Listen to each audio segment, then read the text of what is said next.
Hello दोस्तों, कैसे हो आप सभी। आज इस वीडियो में हम एंड्रॉयड डेवलपमेंट का रोड मैप देखने वाले हैं। ओवरव्यू देखेंगे एंड्रॉयड के सारे टॉपिक्स का और आपके जो ऐप है उसके सारे कंपोनेंट्स हम उनके बारे में इस वीडियो में डिटेल में जानेंगे। और इस वीडियो के एंड में मैं कुछ बोनस टिप्स देना चाहूँगा जो मैंने अपनी एंड्रॉयड डेवलपमेंट जर्नी में कुछ इंपॉर्टेंट चीज़ें सीखी हैं, मैं उनके बारे में आपको इस वीडियो के एंड में बताऊँगा। तो वीडियो को एंड तक जरूर देखना। तो चलिए अपनी वीडियो शुरू करते हैं। पहले बात करते हैं लर्निंग गाइड की, कि आप चाहे कोई भी टेक्नोलॉजी जब सीखना स्टार्ट करते हैं, आप या तो किसी कोर्स से उसको सीख सकते हैं या आपके बारे में बुक्स पढ़ सकते हैं या फिर आप वीडियोस देख सकते हैं।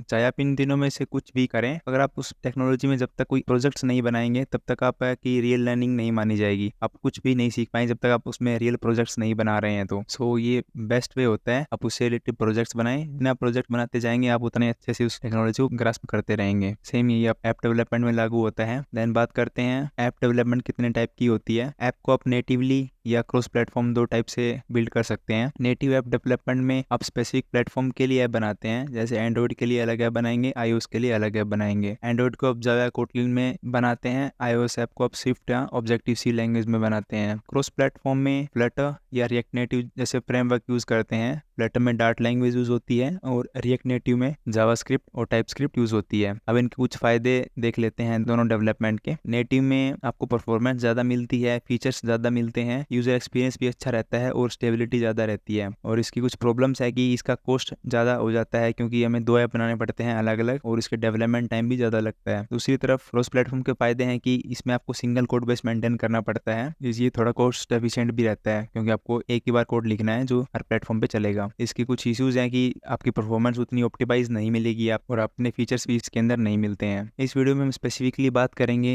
नेटिव में एंड्रॉइड डेवलपमेंट की। हम उसका रोड मैप देखेंगे या फिर आप कह सकते हैं कि हम एंड्रॉइड के ईच कंपोनेंट या जो आपका ऐप है उसके ईच कंपोनेंट्स का ओवरव्यू देखेंगे कि वो कहाँ यूज होते हैं, कैसे यूज होते हैं। अगर आप प्रोजेक्ट ओरिएंटेड लर्निंग करना चाहते हैं तो आपको प्रोजेक्ट्स बनाने पड़ेंगे और प्रोजेक्ट में आपको डिफरेंट डिफरेंट चीजें यूज करनी पड़ेगी ऐप में। आपको पता होना चाहिए एटलीस्ट कि कौन सी चीज कब यूज होती है ऐप में, उसका नाम क्या है, ताकि आप अपने प्रोजेक्ट में उसको इम्प्लीमेंट कर पाओ। इस वीडियो में हम डिटेल्स में समझेंगे कि एंड्रॉइड में डिफरेंट कंपोनेंट क्या है, उनका काम क्या है, उनका नाम क्या है। सेम हम ऐप्स के सारे कंपोनेंट्स के बारे में जानेंगे, उनका नाम क्या है और उनका काम क्या है। अगर आपने डिसाइड कर लिया कि आप नेटिवली एंड्रॉइड ऐप बनाना चाहते हैं तो उसके लिए आपको एक लैंग्वेज चूज करनी पड़ेगी। आप जावा यूज कर सकते हैं, कोटलिन यूज कर सकते हैं। अभी 24 में अगर आप स्टार्ट कर रहे हैं तो कोटलिन प्रेफर्ड लैंग्वेज है क्योंकि गूगल ने इसको ऑफिशियल लैंग्वेज बना दिया है एंड्रॉइड डेवलपमेंट के लिए। जावा काफी पुरानी लैंग्वेज है और कोटलिन जावा के मुकाबले में काफी इजी है, फास्ट है। आपको कोटलिन यूज करना चाहिए। आपने लैंग्वेज चूज कर ली है तो उसके बाद आपको उस लैंग्वेज का थोड़ा बेसिक्स पता होने चाहिए, जैसे कि उसके वेरिएबल्स, डाटा टाइप्स क्या होते हैं, कंडीशनल्स क्या होते हैं, लूप्स और उप्स कंसेप्ट। इसके बाद हमें रिक्वायरमेंट पड़ती है इंटीग्रेटेड डेवलपमेंट एनवायरनमेंट की, कि आप जो कोड करेंगे वो किस सॉफ्टवेयर में करेंगे। एंड्रॉइड डेवलपमेंट के लिए हम एंड्रॉइड स्टूडियो यूज करते हैं। एंड्रॉइड स्टूडियो में आपको 8 GB मिनिमम रैम रिक्वायर्ड है और प्रोसेसर i3 से ज़्यादा होना चाहिए ताकि आपकी कोडिंग स्मूथ चले। इसके बाद एंड्रॉइड स्टूडियो में आपके कुछ बेसिक्स हैं, जैसे कि फाइल स्ट्रक्चर जो एप्लीकेशन का होता है वो आपको पता होना चाहिए। एपीआई लेवल्स, एंड्रॉइड में हर वर्जन के साथ एपीआई में जो लेवल बढ़ता है उसके बारे में आपको पता होना चाहिए। ग्रेडल एंड्रॉइड स्टूडियो का इनबिल्ट कंपोनेंट है जो ऐप को कंपाइल करता है और रन करता है, उसके बारे में आपको पता होना चाहिए। देन फोर्थ है Android virtual device. Android studio आपको एक वर्चुअल डिवाइस प्रोवाइड करवाता है जो एग्जैक्टली आपके फोन की तरह ही होता है बट वो वर्चुअल होता है। आप उसके अंदर अपने ऐप्स को रन करके देख सकते हैं।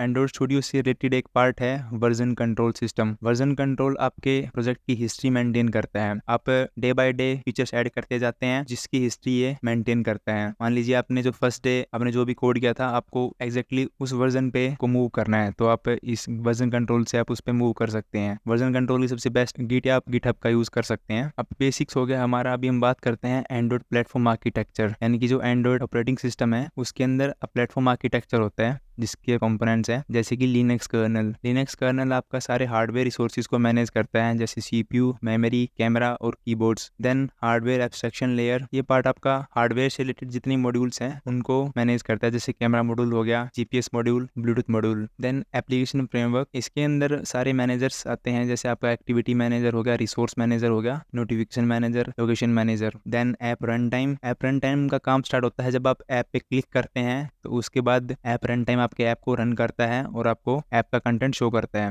देन फाइनली सबसे टॉप लेयर आती है सिस्टम ऐप्स। तो इसके अंदर आपके जितने भी मोबाइल के इनबिल्ट ऐप्स हैं जो आपको स्टार्टिंग से मिलते हैं वो इसके अंदर आते हैं, जैसे कि contact app, SMS app, settings और जितने भी अदर एप्लीकेशन है जिनको आप रिमूव नहीं कर सकते हैं, तो वो सारे सिस्टम ऐप्स के अंदर आते हैं। तो अभी यहाँ तक आपका हार्डवेयर एंड्रॉइड क्लियर हो गया है। अभी हम एंड्रॉइड की सॉफ्टवेयर की बात करते हैं जिसके अंदर आपके ऐप्स आते हैं। इसके बाद आप जो अपने पर्सनल एप्लीकेशन बनाते हैं उनके बारे में बात करेंगे कि एंड्रॉइड में ऐप कैसे काम करता है, उसके कंपोनेंट्स क्या है, उनका यूज कहाँ कहाँ कैसे कैसे होता है। सो किसी भी एप्लीकेशन के अंदर मेन 4 कंपोनेंट होते हैं: activity, broadcast receiver, content providers और सर्विसेज। जब भी आप ऐप रन करते हैं तो सबसे पहले जो स्क्रीन आपको दिखती है वो एक्टिविटी होती है। एक ऐप के अंदर मल्टीपल एक्टिविटीज हो सकती हैं और आजकल जो एप्लीकेशन बन रही है जेटपैक कंपोज की हेल्प से उसमें केवल एक एक्टिविटी होती है, बाकी सब कंपोज अपने आप मैनेज कर लेता है। तो एक्टिविटी कुछ इंपॉर्टेंट फीचर है जैसे कि एक्टिविटी का लाइफ साइकिल। एक्टिविटी का एक लाइफ साइकिल होता है जिसमें वो ये मेंटेन करती है कि वो कब स्टार्ट हुई है, कब पॉज हुई है, कब रिज्यूम हुई है, कब डिस्ट्रॉय हुई है। उसके बाद एप्लीकेशन में बैकस्टैक आता है।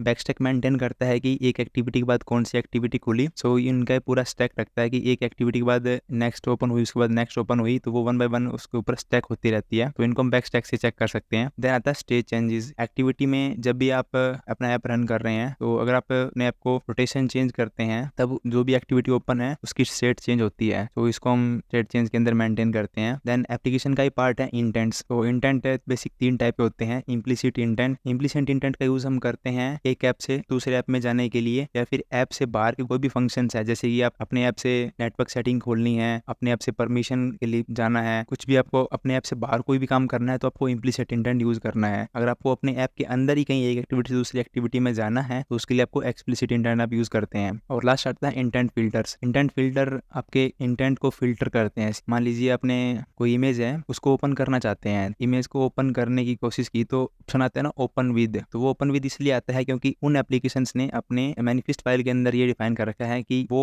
एप्लीकेशंस इस ऑपरेशन के लिए कैपेबल हैं। मतलब उन्होंने अपने इंटेंट फिल्टर में ये बता रखा होता है कि वो ये काम कर सकती हैं, इमेज को ओपन कर सकती हैं। सो ये काम रहता है आपका इंटेंट फिल्टर का। देन आता है ब्रॉडकास्ट रिसीवर। एंड्रॉइड सिस्टम आपका टाइम टू टाइम कुछ मैसेज ब्रॉडकास्ट करता रहता है कोई भी मेजर एक्टिविटी के बाद, जैसे कि आपका फोन की बैटरी भी 20% से कम है, आपका फोन चार्जिंग पे लगा है, वाईफाई अवेलेबल है, ब्लूटूथ ऑन है, तो इनके बारे में मैसेज ब्रॉडकास्ट करता रहता है। तो जिस भी आपको इन मैसेज की रिक्वायरमेंट है वो ब्रॉडकास्ट रिसीवर के थ्रू इनको एक्सेप्ट कर सकते हैं। Then content providers. Content providers एक टाइप की स्टोरेज होती है जो ऐप्स के बीच में डाटा शेयर करने का काम करती है। कोई भी ऐप इसके अंदर डाटा शेयर कर सकता है, कोई दूसरा ऐप उस डाटा को एक्सेस कर सकता है या फिर मॉडिफाई भी कर सकता है। सो एक कॉमन स्टोरेज रहती है आपकी हर एप्लीकेशन के लिए, जैसे आपके कॉन्टैक्ट्स हो गए, SMS हो गए, जितनी भी कॉल हिस्ट्री है वो सब इसके अंदर मेंटेन रहता है, उसको कोई भी ऐप यूज कर सकता है। नेक्स्ट आपका आता है सर्विसेज। एक्टिविटी सर्विस में डिफरेंस है कि एक्टिविटी में आपको UI रिक्वायर्ड होती है, आपको कुछ ना कुछ स्क्रीन पे दिखाना पड़ेगा। बट अगर हमें कुछ ऐसा टास्क इंप्लीमेंट करना है जिसको हमें दिखाने की कोई जरूरत नहीं है, हमें बैकग्राउंड में उसको कुछ एग्जीक्यूट करना है, तो हम सर्विसेज का वहाँ पे यूज करते हैं। सर्विसेज भी 3 टाइप की होती है। फोरग्राउंड सर्विसेज जिसमें आप टास्क तो बैकग्राउंड में एग्जीक्यूट कर रहे होते हैं बट एक नोटिफिकेशन के थ्रू आप दिखा रहे होते हैं कि हाँ पीछे काम चल रहा है। Then background service. Background service में कोई भी हम नोटिफिकेशन शो नहीं करते हैं, टास्क आपका बैकग्राउंड में चल रहा होता है। और लास्ट आती है बाउंड सर्विसेज। बाउंड सर्विसेज किसी भी कंपोनेंट के साथ बाउंड होती है, जब तक वो कंपोनेंट चलेगा तब तक ये सर्विसेज चलेंगी, जैसे वो कंपोनेंट बंद हो गया तो वैसे ही बाउंड सर्विसेज भी बंद हो जाएंगी। अभी हम एप्लीकेशन में जो UI कंपोनेंट्स होते हैं उनके बारे में बात करेंगे। जो भी आपको दिखता है एप्लीकेशन के अंदर वो सारे UI कंपोनेंट्स का पार्ट होते हैं। पहले हम UI XML में बनाते थे एंड्रॉइड ऐप्स की, अभी जेटपैक कंपोज बिल्कुल नया है और XML के मुकाबले बहुत ज्यादा फास्ट है, ईजी है और उसमें बहुत कम कोड लिखना पड़ता है। पहले आप एक्टिविटी के साथ आपको हर एक्टिविटी की XML फाइल लिखनी पड़ती थी जिसमें आप जो उस एक्टिविटी में शो करेंगे वो पहले इस XML फाइल में आपको बनाना पड़ता था। बट अभी जेटपैक कंपोज में ऐसा कुछ नहीं। जेटपैक कंपोज में आप उस एक्टिविटी के अंदर ही आप उसका UI कोड लिख सकते हैं जिससे आपको बहुत कम कोड लिखना पड़ता है। तो कुछ बेसिक एलिमेंट्स की बात कर लेते हैं। जैसे आपको जो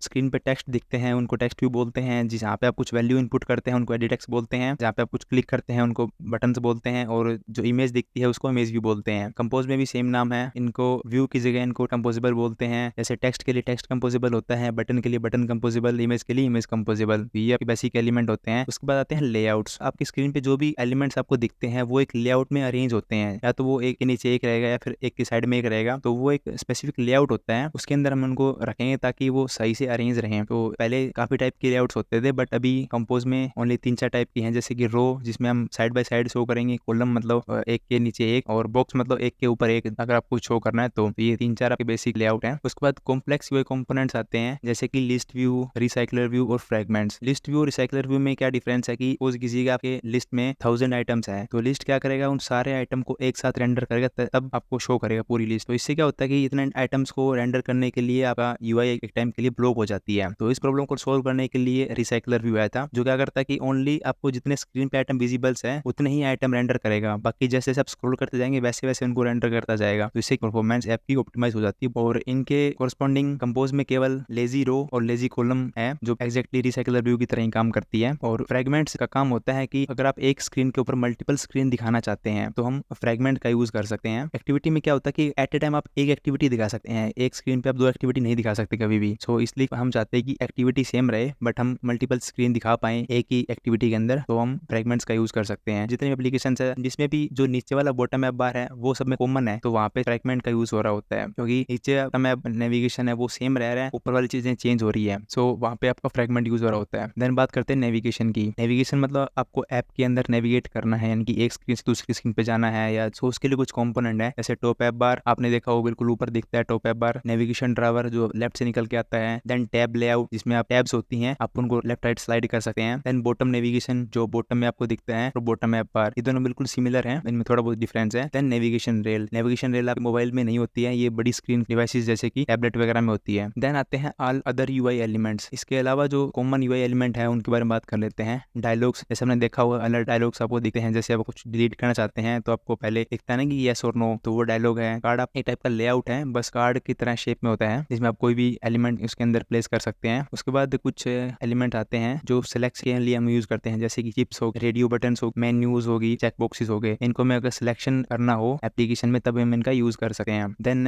फ्लोटिंग एक्शन बटन को जब देखा होगा एप्स में जो बॉटम राइट कॉर्नर में होती है उसको फ्लोटिंग एक्शन बटन बोलते हैं। देन स्विच जो एक वेरिएबल स्टेट को चेंज कर सकता है ऑन एंड ऑफ में। देन प्रोग्रेस बार, आपने देखा होगा कि जो प्रोग्रेस बार दिखता है या तो आपको हॉरिजॉन्टल प्रोग्रेस बार दिखेगा या आपको सर्कुलर प्रोग्रेस बार दिखता है। देन आते हैं टोस्ट और स्नैक बार, ये आप बेसिक अलर्ट मैसेज शो करते हैं आपको। सो जो टोस्ट होता है वो आपको कुछ सेकंड के लिए दिखेगा और फिर चला जाएगा। स्नैक बार भी सेम आपको कुछ सेकंड्स के लिए दिखेगा और चला जाएगा, लेकिन टोस्ट में क्या है कि आप उसके साथ इंटरेक्शन नहीं कर सकते हैं, बट स्नैक बार के साथ आप इंटरेक्शन कर सकते हैं क्योंकि स्नैक बार में एक बटन होती है। नेक्स्ट एलिमेंट है बॉटम शीट, आपने देखा होगा ऐप के नीचे जो निकलती है तो उसे हम बॉटम शीट बोलते हैं। देन आते हैं डेट और टाइम पिकर्स, आपने देखा होगा जब आप अलार्म सेट करते हैं तो आपका जो टाइम के लिए बॉक्स निकलता है और डेट के लिए बॉक्स निकलता है, तो उनको हम डेट और टाइम पिकर बोलते हैं। इसके बाद स्टोरेज की बात करते हैं, एंड्रॉइड में स्टोरेज कैसे काम करती है। तो एंड्रॉइड में स्टोरेज 4 पार्ट में डिवाइडेड है, शेयर्ड प्रेफरेंसेस और डाटा स्टोर। ये दोनों सिमिलर प्रिंसिपल पे काम करती है, ये की वैल्यू पेयर की फॉर्म में आपका डाटा स्टोर करती है। शेयर्ड प्रेफरेंस काफी पुराना था, उसमें कुछ प्रॉब्लम थी, इसके लिए भी मॉडर्न आपका डाटा स्टोर हम लोग यूज करते हैं। शेयर्ड प्रेफरेंस में कुछ प्रॉब्लम थी कि मेन थ्रेड के अंदर डाटा को हैंडल करता था, यानी कि जब भी डाटा इंसर्ट करता था तो ये मेन थ्रेड के अंदर करता था, जिससे चांस रहता था कि आपकी यूआई ब्लॉक हो सकती है। लेकिन जो डाटा स्टोर है ये आपका बैकग्राउंड थ्रेड में टास्क एग्जीक्यूट करता है, जिससे कि टास्क जो है वो एग्जीक्यूट होगा ही होगा और आपकी यूआई ब्लॉक नहीं होगी। Then android file system 2 type का होते हैं, इंटरनल स्टोरेज और एक्सटर्नल स्टोरेज। ये इंटरनल स्टोरेज ऐप की स्पेसिफिक स्टोरेज होती है, इसमें केवल एक एप्लीकेशन ही अपना डाटा डाल सकती है और वही एप्लीकेशन उस डाटा को एक्सेस कर सकती है। एक एप्लीकेशन का डाटा दूसरी एप्लीकेशन इसमें एक्सेस नहीं कर सकती है। एक्सटर्नल स्टोरेज वो स्टोरेज है जहाँ पे कोई भी एप्लीकेशन अपना डाटा शेयर कर सकती है, वहां से कोई भी एप्लीकेशन डाटा उठा सकती है। एक्सटर्नल स्टोरेज के भी 2 पार्ट हैं, कॉमन स्टोरेज हमने पढ़ लिया, और देन एसडी कार्ड। आप जो भी एसडी कार्ड इंसर्ट करते हैं वो एक्सटर्नल स्टोरेज को ही एक्सपेंड करता है। देन लास्ट आता है स्टोरेज का part, room database. Room database Android app specific data store करता है, बट ये अगर आपको बहुत ज्यादा लार्ज क्वांटिटी में डाटा स्टोर करना हो तब हम रूम डेटाबेस को यूज करते हैं। Room database behind the scene SQL database को ही यूज करता है। रूम एक पर्सिस्टेंट लाइब्रेरी है जो एंड्रॉइड ने डेवलप की है। रूम ने क्या किया है कि जो हम पहले एसक्यूएल में डाटा इंसर्ट करने के लिए, जो भी काम ऑपरेशन करने के लिए जो क्वेरीज लिखते थे बड़ी बड़ी, अब वो इसने रूम ने बिल्कुल हटा दिया है। सिंपल 2-4 लाइन की कोड से आप डाटा को एक्सेस कर सकते हैं और डाटा में चेंजेस कर सकते हैं। देन कुछ इंपॉर्टेंट लोकल एपीआईज आती हैं जो एंड्रॉइड में काफी इंपॉर्टेंट है और आप अपने ऐप में इनका यूज करेंगे, जैसे मल्टीमीडिया एपीआईज, ऑडियो मैनेजर जिसमें ऑडियो रिलेटेड काम होते हैं, वीडियो मैनेजर और कैमरा। देन अलार्म मैनेजर, जैसे भी आपको कोई भी टास्क है वो किसी स्पेसिफिक टाइम के बाद आपको एग्जीक्यूट करना है तो हम अलार्म मैनेजर का यूज करते हैं। देन लोकेशन मैनेजर, जो आपकी लोकेशन रिलेटेड जितनी भी सर्विसेज है, जैसे आपकी करंट लोकेशन क्या है, आप क्या मूव कर रहे हैं, सो लोकेशन मैनेजर के अंदर आता है। देन आता है कनेक्टिविटी, जिसमें कनेक्टिविटी रिलेटेड सारी एपीआईज हैं, जैसे कि सेलुलर नेटवर्क हो गया, टेलीफोनी मैनेजर जिसमें कॉल्स और एसएमएस आते हैं ब्लूटूथ और वाईफाई कनेक्टिविटी। उसके बाद परमिशन हैंडलिंग, जैसे हमने देखा होगा कोई एप्लीकेशन जब कोई सीरियस एपीआई को एक्सेस करती है तो आपको परमिशन की रिक्वायरमेंट होती है। जैसे कोई भी अगर आपका कैमरा यूज करना चाहता है तो उसको पहले परमिशन लेनी पड़ेगी यूजर से, उसके बाद ही वो उसको अलाउ करेगा। तो परमिशन हैंडलिंग इसके अंदर देखते हैं। सेंसर मैनेजर, ये डिवाइस में जितने भी सेंसर्स हैं उसको हम इसके थ्रू एक्सेस कर सकते हैं, जैसे कि लाइट सेंसर हो गया, जायरोस्कोप सेंसर हो गया, तो उन सेंसर को हम इसके अंडर एक्सेस कर सकते हैं। नोटिफिकेशंस, आपने देखा होगा ऐप जितने नोटिफिकेशन शो करता है वो इसके अंदर आती है। आप अलग अलग टाइप की नोटिफिकेशन शो कर सकते हैं अपने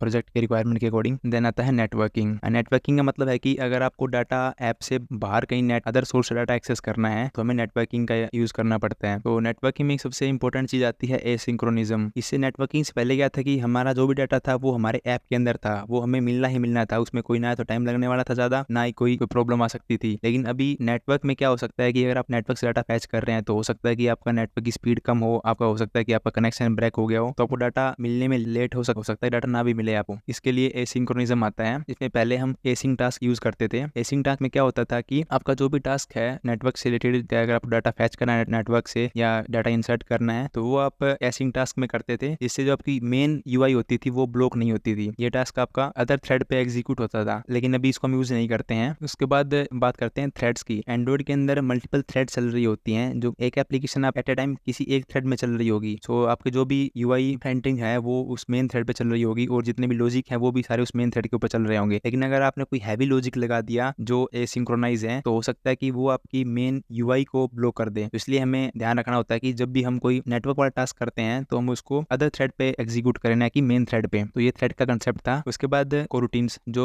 एसिंग टास्क का बिल्कुल रिप्लेसमेंट है, अभी काफी बेस्ट चीज है ये एसिंक्रोनाइज टास्क को एग्जीक्यूट करने के लिए। कोरूटीन थ्रेड का यूज करते हैं बैकग्राउंड टास्क करने के लिए, बट ये नए थ्रेड नहीं बनाते हैं, ये सेम थ्रेड के अंदर ही साइड बाय साइड ये अपना काम करते रहते हैं और यूआई को ब्लॉक भी नहीं करते हैं। उसके बाद हम नेटवर्क एपीआईज के बारे में देखते हैं। जो नेटवर्क एपीआईज हैं वो एप्लीकेशन को नेटवर्क से कनेक्ट करने का काम करती हैं, यानी कि आपको ऐप को नेटवर्क से डाटा ला के देंगी और ऐप का डाटा नेटवर्क भेजेगी। सबसे पहले HTTP URL कनेक्शन है, ये खुद की एंड्रॉइड की एपीआई है। सो इसको कोई यूज नहीं करता क्योंकि बहुत ज्यादा कॉम्प्लिकेटेड है और इसके अंदर इतने ज्यादा फीचर भी नहीं है। हम यूज करते हैं OpenHTTP, रेट्रोफिट, वोली और केटोर का, ये थर्ड पार्टी लाइब्रेरीज हैं, हम इनका यूज करते हैं नेटवर्क कनेक्शन के लिए। देन वर्क मैनेजर आता है। ये वर्क मैनेजर का काम है कि अगर आपको कोई ऐसा टास्क है जो आपको एट एनी कॉस्ट एग्जीक्यूट करना ही करना है, चाहे कुछ भी हो, तो हम वर्क मैनेजर का यूज कर सकते हैं। जैसे मान लीजिए आपने देखा होगा जब आप व्हाट्सएप पे अपने वीकली बैकअप ऑन किया है तो इसी वीकेंड पे व्हाट्सएप का जो वर्क मैनेजर है वो उसका बैकअप लेगा ही लेगा, चाहे व्हाट्सएप को ऑन कीजिए चाहे मत कीजिए। जैसे उसको नेटवर्क मिलेगा तो आपको वो बैकअप ले लेगा, अदरवाइज वो नोटिफिकेशन शो कर देगा एरर है इसलिए बैकअप नहीं ले पाया। उसके बाद हम गूगल मैप्स देखते हैं जिसमें आपको मैप से रिलेटेड डाटा मिलता है, आप लोकेशन एक्सेस कर सकते हैं। देन आता है फायरबेस। फायरबेस एक मल्टी यूटिलिटी पैकेज है, इसके अंदर आपको बहुत सारे फीचर्स एक साथ ही मिल जाते हैं। जैसे आप कोई भी एप्लीकेशन बना रहे हैं जिसके अंदर आपको ऑथेंटिकेशन भी चाहिए था, उसके अंदर आपको स्टोरेज भी चाहिए थी, आपको डाटाबेस भी चाहिए था, आपको मैसेजिंग भी चाहिए थी, तो वो सब चीजें आपको फायरबेस के अंदर इनबिल्ट मिल जाती है। और जो फायरबेस का रियल टाइम फंक्शन है वो बहुत ज्यादा फैंटास्टिक है, आप बिल्कुल फ्री में इसको स्टार्ट कर सकते हैं और इसको यूज कर सकते हैं। और आप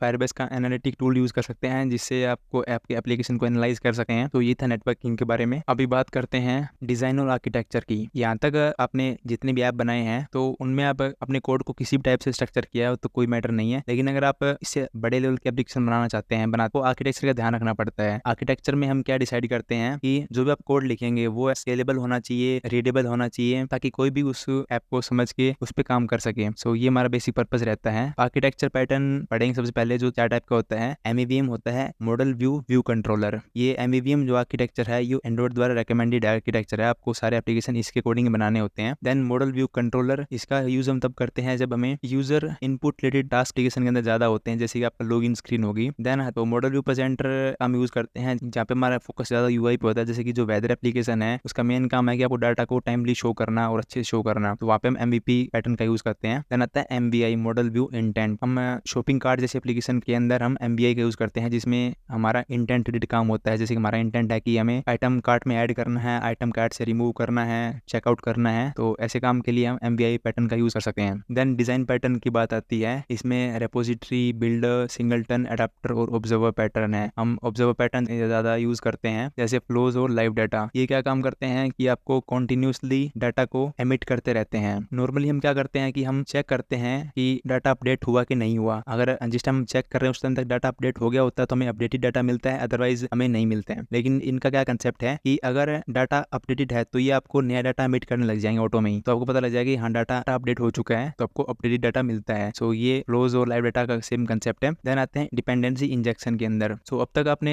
जितने भी अपने प्रोजेक्ट के अंदर क्लासेस बनाई थी, तो आप एक क्लासेस को जब दूसरी क्लास के अंदर यूज करते हैं तो आपको उसका ऑब्जेक्ट बनाना पड़ता है। बट डिपेंडेंसी इंजेक्शन में क्या होता है कि हम एक क्लास का एक जगह ऑब्जेक्ट बनाते हैं और उसको मल्टीपल जगह इंजेक्ट कर सकते हैं, जिससे हमारा कम कोड लिखना पड़ता है और वो काफी स्केलेबल होता है। तो इसके लिए भी कुछ एपीआईज हैं, जैसे डेगर, हिल्ड, कोइन और कोडिन। उसके बाद आपका ऐप बन चुका है, लेकिन अभी मेन काम स्टार्ट होता है कि आपको कोड को एनालाइज करना है। एनालिसिस में हम 3 प्रोसेस होती है, लिंटिंग, टेस्टिंग और डीबगिंग। लिंटिंग में हम इंश्योर करते हैं कि कुछ कॉमन जो सिंटैक्टिकल एरर्स है वो तो नहीं है, जैसे कि आपने कुछ क्लास का नाम सही से नहीं दिया है, जो कमेंट किया है उसमें वर्ड सही से नहीं लिखा है, या फिर आपने हार्ड कोडेड स्ट्रिंग यूज किए हैं, हार्ड कोडेड कलर यूज किए हैं। तो ये सब हम लिंटिंग में इंश्योर करते हैं। Then testing. टेस्टिंग में आपकी जितने भी फंक्शंस होते हैं उनको हम चेक करते हैं कि क्या वो सही से काम कर रहे हैं, कि अगर हम उनमें कोई स्पेसिफिक वैल्यू डालेंगे तो क्या वो आउटपुट है वो एक्सपेक्टेड आउटपुट आ रही है कि नहीं आ रही है। देन डीबगिंग आती है। डीबगिंग में क्या होता है कि आपने कोई फीचर इंप्लीमेंट किया और वो फीचर सही से काम नहीं कर रहा है, तो आप उस फीचर को सही करते हैं। उस सही करने को हम डीबगिंग बोलते हैं। तो इनके नीचे इनके टूल्स हैं जिनको आप यूज कर सकते हैं। फाइनल स्टेप आता है, आपका ऐप बिल्कुल रेडी है, आपने सब कुछ कर लिया है, अभी वो पब्लिशिंग के लिए तैयार है। सो नॉर्मल पब्लिशिंग में क्या होता है कि आप प्ले स्टोर या किसी भी ऐप स्टोर में अपना ऐप को वेरीफाई करवाते हैं और ऐप पब्लिश हो जाता है। लेकिन नॉर्मल पब्लिशिंग में एक प्रॉब्लम है कि अगर आपने ऐप में कोई अपडेट किया तो वो अपडेट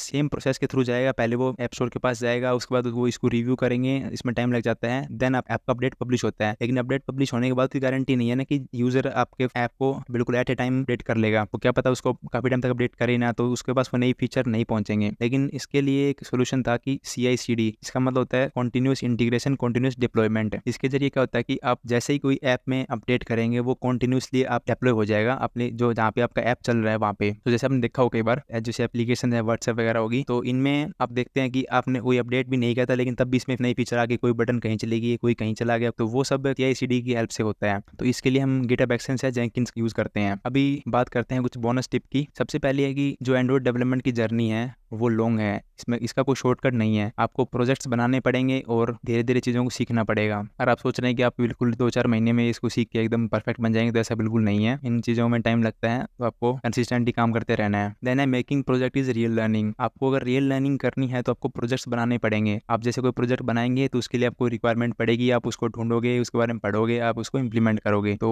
वो ही आपकी रियल लर्निंग है। आपको कंसिस्टेंसी मेंटेन करके रखनी है। ये नहीं है कि आज आप कोड कर रहे हैं उसके बाद आप नहीं कर रहे हैं, छोड़ दिया बीच में, कोई और टेक्नोलॉजी स्टार्ट कर लिया है। अगर आप एंड्रॉइड पे स्विच कर रहे हैं तो एंड्रॉइड को प्रॉपरली कंप्लीट कीजिए। उसके बाद errors are part of life of programmer, यानी कि जो एरर्स हैं चाहे वो आप एंड्रॉइड में हो चाहे किसी भी टेक्निकल स्टैक में हो, तो आपको एरर्स आपको मिलनी ही मिलनी है। ऐसा तो कोई है नहीं कि आप बिल्कुल एकदम परफेक्ट हो, आप कोई गलती करते ही नहीं हो तो आपको एरर नहीं मिलेगी। सो एरर तो आपको मिलनी ही मिलनी है, तो उनसे घबराना नहीं है, उनको अच्छे से उनको समझना है और उनका सोल्यूशन निकालना है। एरर्स की प्रॉब्लम को सोल्व करने के लिए स्टैक ओवरफ्लो एक टूल है, एक वेबसाइट है जहाँ पे आज तक जो भी कोडिंग में प्रॉब्लम्स आई है वो लोगों ने डाली हुई है, और कोई अच्छे डेवलपर है जिनको नॉलेज थी उन्होंने उसका रिप्लाई भी दिया है कि हाँ इस प्रॉब्लम को कैसे सोल्व किया जा सकता है। तो स्टैक ओवरफ्लो को जरूर यूज करना। Learn to customise code of other, यानी कि अगर आप कोई फंक्शनैलिटी आप अपने ऐप में इंप्लीमेंट करना चाहते हैं तो वो फंक्शनैलिटी आप किसी और कोड को यूज कर सकते हैं। बट आपको जरूरी तो नहीं कि जैसे आपको चाहिए एग्जैक्टली वैसी ही वो फंक्शनैलिटी मिलेगी, तो उसके लिए आपको कोड को कस्टमाइज करना पड़ेगा। और आप जब कस्टमाइज करते हैं तो इसमें आपकी लर्निंग बढ़ती है, क्योंकि कस्टमाइज करने के लिए आपको कोड को अच्छे से पढ़ना पड़ेगा, और जब आप कोड को पढ़ते हैं समझते हैं तब आप कंसेप्ट और क्लियर होते हैं। देन ChatGPT को बहुत वाइजली यूज करना है आपको। ChatGPT इतनी स्मार्ट है कि अगर आप उसे कोई भी किसी भी ऐप के बनाने के लिए बोलेंगे तो वो बिल्कुल मिनट्स में आपका ऐप को बना के दे देगी। लेकिन इसमें प्रॉब्लम है कि आप इससे कुछ भी नहीं सीखेंगे, बस सारा काम ChatGPT ने कर दिया तो आप कुछ सीखेंगे भी नहीं। सो इसलिए ChatGPT का यूज कीजिए कंसेप्ट को समझने के लिए। अगर आप चाहते हैं कि ChatGPT आपको रिप्लेस ना करें कभी भी, तो चीजों को अच्छे से खुद सीखें और समझें और खुद कोड करें। और फाइनल चीज है कि लर्निंग गिट इज मस्ट। आपको गिट स्टार्टिंग से ही सीख लेना है, ये काफी इंपॉर्टेंट टूल है। ये जैसे आप धीरे धीरे डेवलपमेंट करेंगे पता लग जाएगा कि गिट कितना इंपॉर्टेंट है। वीडियो के लिए इतना ही, मिलते हैं नेक्स्ट वीडियो में। अगर वीडियो अच्छी लगे तो प्लीज लाइक करना, वीडियो को शेयर करना, चैनल को सब्सक्राइब करना बिल्कुल ना भूलें। Thanks for watching.